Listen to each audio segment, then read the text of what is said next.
अज्ञानी ही श्लोक संख्या 3। जो पुरुष न तो कर्म फलों से घृणा करता और न कर्म फल की इच्छा करता है, वह नित्य सन्यासी माना जाता है। हे महाभाव अर्जुन, ऐसा मनुष्य समस्त द्वंद्वों से रहित होकर भव बंधन को पार कर पूर्णतः मुक्त हो जाता है। अज्ञानी ही भक्ति कर्मयोग को भौतिक जगत के विश्लेषणात्मक अध्ययन सांख्य से भिन्न कहते हैं। जो वस्तुतः ज्ञानी है वे कहते हैं कि जो इनमें से किसी एक मार्ग को भली भांति अनुसरण करता है वह दोनों फलों के फल को प्राप्त कर लेता है। श्लोक संख्या 5। जो यह जानता है कि विश्लेषणात्मक अध्ययन द्वारा प्राप्त सांख्य द्वारा प्राप्त स्थान भक्ति द्वारा भी प्राप्त किया जा सकता है, और इस तरह जो सांख्य योग तथा भक्ति योग को एक समान देखता है वही वस्तुओं को यथारूप में देखता है। हरे कृष्णा माता जी, दंडवत प्रणाम। अब अगला कोई 5 पढ़े, फिर कोई अगला। सुशीला माता जी आप पढ़ लो। हाँ जी, मैं पढ़ रही हूँ। भक्ति में लगे बिना केवल समस्त हरे कर्मों कृष्णा का कविता माता जी, आप इन 5 का कुछ बताओगे मोटा मोटा? जरूरत है माता जी। वैसे तो श्लोक से तो आ ही रहा है ना समझ, हिंदी पढ़ने से। अगर किसी कोई को नहीं आए तो पूछ लेना माता जी का। पढ़िए भक, सुशीला माता जी। हाँ जी, भक्ति में लगे बिना केवल समस्त कर्मों का परित्याग करने से कोई सुखी नहीं बन सकता, परंतु भक्ति में लगा हुआ विचारवान व्यक्ति शीघ्र ही परमेश्वर को प्राप्त कर लेता है।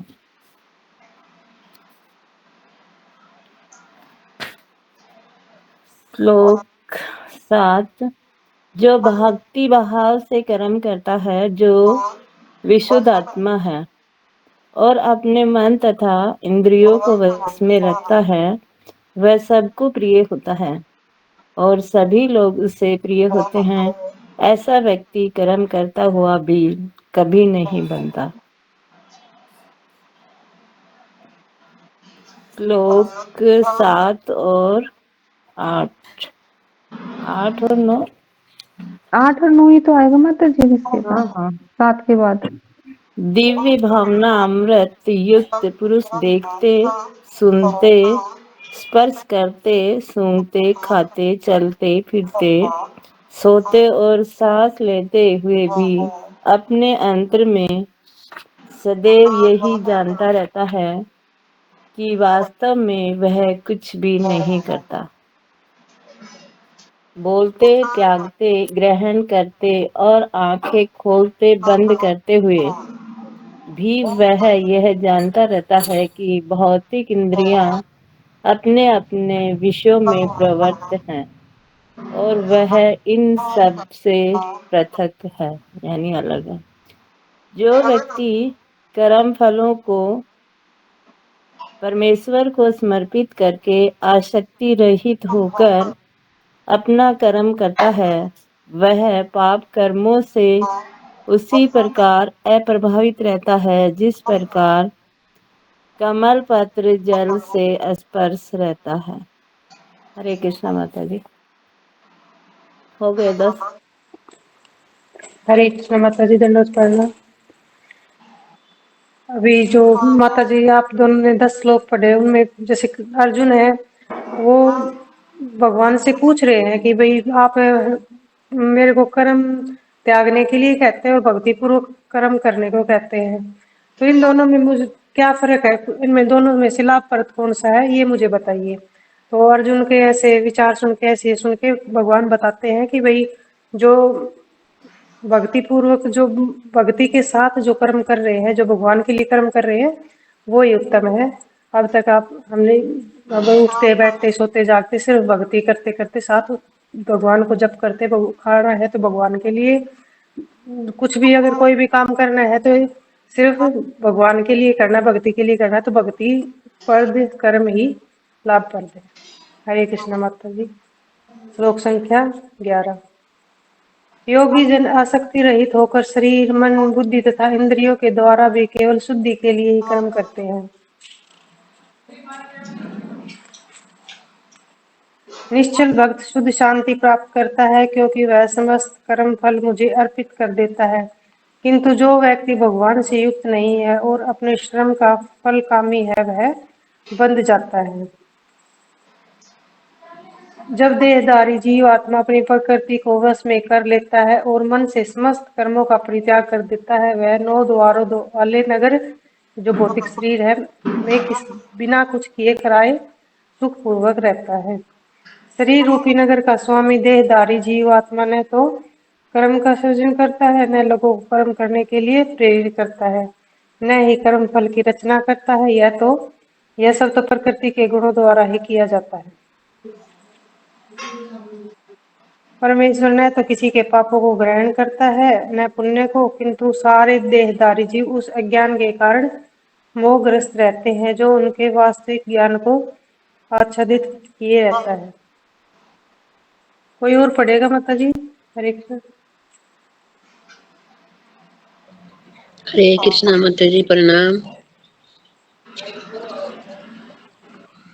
श्लोक संख्या 13। श्लोक संख्या 16 माता जी। 16 माता जी, 16। 16 गलती होगी माता जी बोलने में।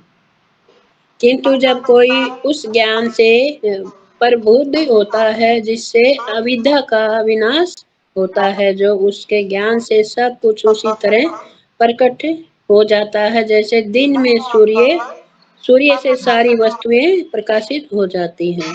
श्लोक संख्या 17। जब मनुष्य की बुद्धि, मन, श्रद्धा तथा शरण सब कुछ भगवान में स्थिर जाते हैं, तभी वह पूर्ण ज्ञान द्वारा संसत कल्मश से शुद्ध होता है और मुक्ति के पथ पर अग्रसर होता है। श्लोक संख्या 18। विनम्र साधु पुरुष अपने वास्तविक ज्ञान के कारण एक विद्वान तथा विनीत ब्राह्मण, गाय, हाथी, कुत्ता तथा चांडाल को समान दृष्टि स्वभाव से देखते हैं।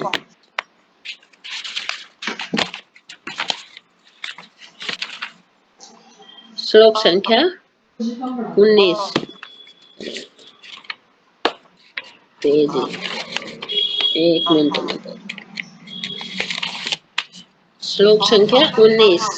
जिसके मन एकत्व तथा समता से स्थित हैं, उन्होंने जन्म तथा मृत्यु के बंधनों को पहले ही जीत लिया है। वे ब्रह्म के समान निर्दोष हैं और सदा ब्रह्म में ही स्थित रहते हैं। श्लोक संख्या 20। जो न तो प्रिय वस्तु को पाकर हर्षित होता है और न ही अप्रिय को पाकर विचलित होता है, जो स्थिर बुद्धि है, जो मोह रहित है और भगवत विद्या को जानने वाला है, वह पहले से ही ब्रह्म में स्थित रहता है। और पढ़ो माता जी आगे। हरे कृष्ण।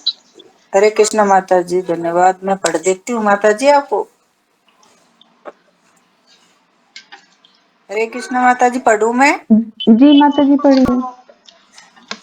ऐसा मुक्त पुरुष भौतिक इंद्रिय सुख की ओर आकर्ष नहीं होता, अपितु सदैव समाधि में रहकर अपने अंतर में आनंद का अनुभव करता है। इस प्रकार स्वरूप सिद्ध व्यक्ति परम ब्रह्म में एकाग्रचित होने के कारण असीम सुख को भोगता है।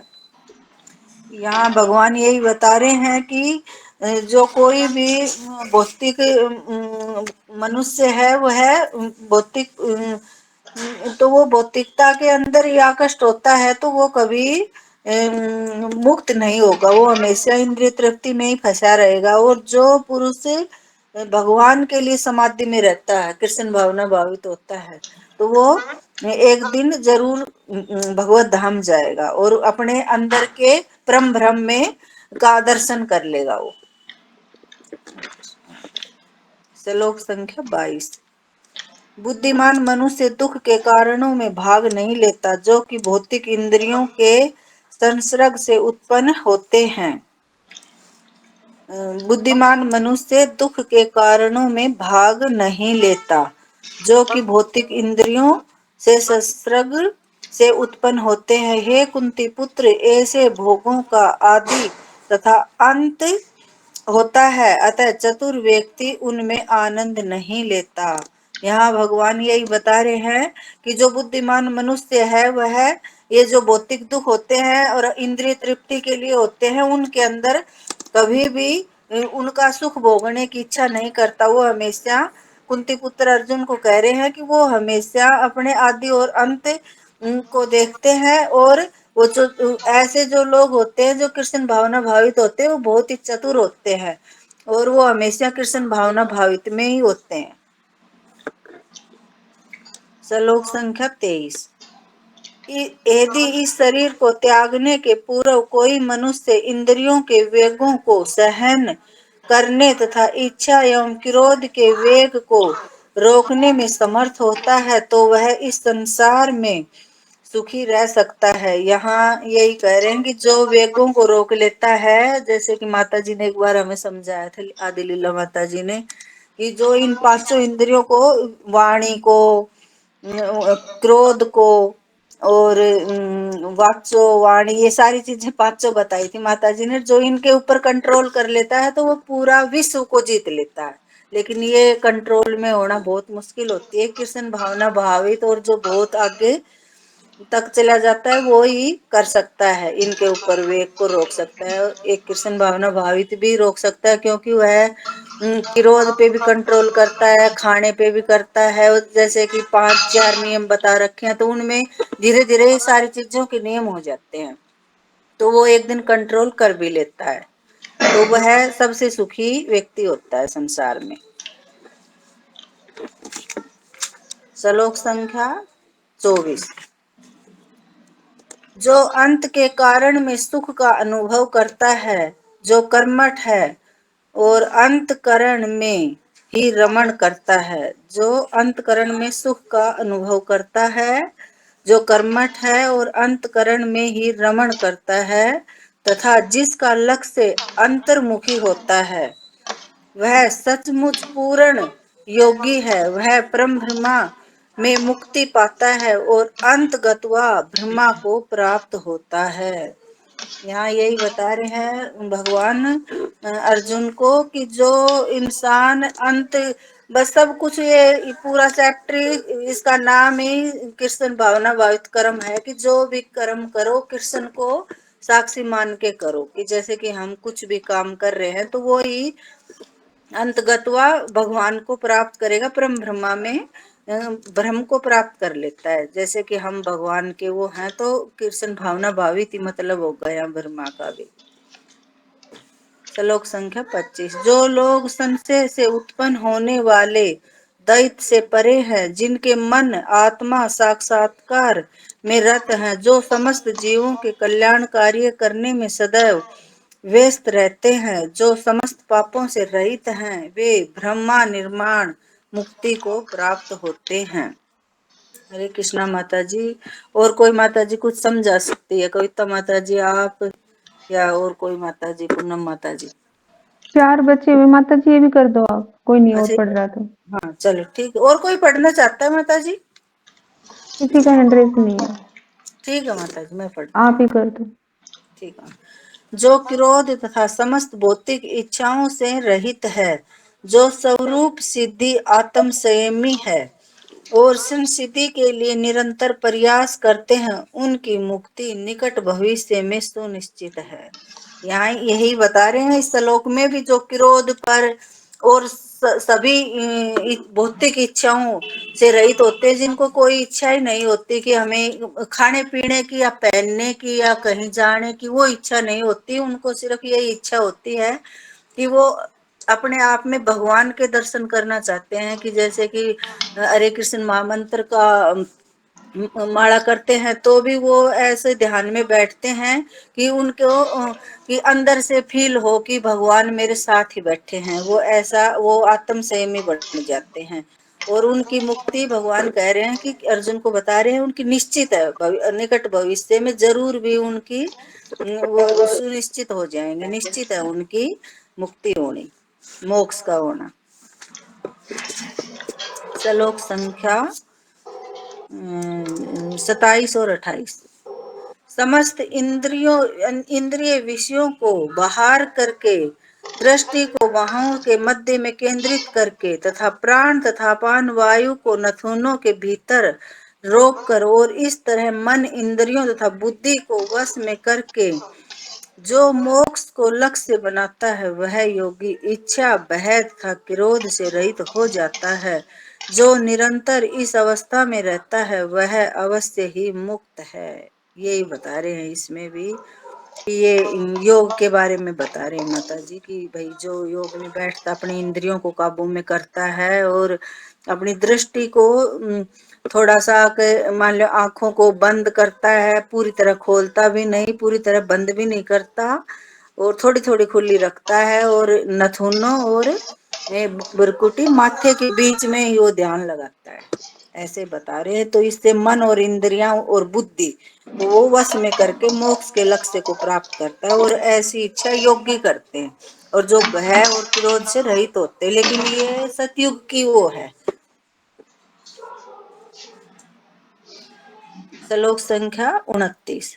मुझे समस्त यज्ञों तथा तपस्याओं का परम भोक्ता, समस्त लोकों तथा देवताओं का परमेश्वर एवं समस्त जीवों का उपकारी एवं हितैषी जानकर मेरे भावना मृत से पूर्ण पुरुष भौतिक दुखों से शांति लाभ करता है।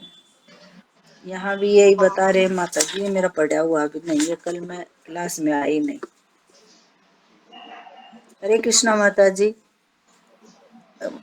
माता जी अगर आपको किसी को दिक्कत ना हो तो 8:30 का टाइम कर लें, तो ये मान लो आधा घंटे की ले लो या 40 मिनट की ले लो। ये मेरे तो इस टाइम बिल्कुल जबरदस्ती बैठती हूँ।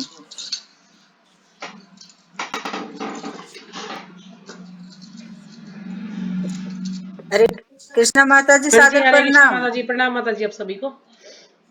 तो क्लास तो हो गई, यहीं पे विराम करें।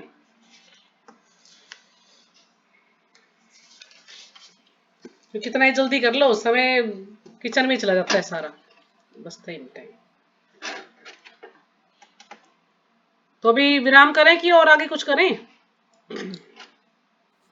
हरे कृष्णा माता जी, कर दो विराम कर दो माता जी। अगर 8:30 का टाइम रख लें तो 8:30 माता जी से मुझे तो कोई दिक्कत नहीं है, आप देख लो, 8:30 का रख लेंगे हम तो। पूनम माता जी बताएगी, क्यों मेरा तो 8 बजे देखो मेरे तो बहुत मुश्किल हो जाती है हाँ तो वो 8:30 का टाइम। रख लो। अगर कान में 8:30 का लीड ठीक लगा है। के तो सुन लूं, लेकिन उसी माता टाइम जी कह रही है ठीक है। आपको माता जी परेशानी नहीं होनी चाहिए। नहीं नहीं माता जी, वो कोई बात नहीं, वो टाइम उसी टाइम का होता है ना। तो उनको रोटी पकड़ाऊं, ये वो बोल रहा है फलाना, ये दे वो दे, तो कुछ सुन नहीं पाती मैं। हाँ तो 8 बजे तो मैं भी नहीं आ पा रही ना, कई दिन से कोशिश करती हूँ, 8 नहीं बज 8 लेट ही बजे हो माता जाती जी है। संभव ही नहीं है, क्या करें। लेट ही हो जाती, मैं भी कोशिश करती हूँ हाँ रोज, हाँ, लेकिन नहीं हो कितनी पा रहा। कोशिश कर लो लेकिन फिर भी 8:30 की तो ये बात है। चलो बर्तन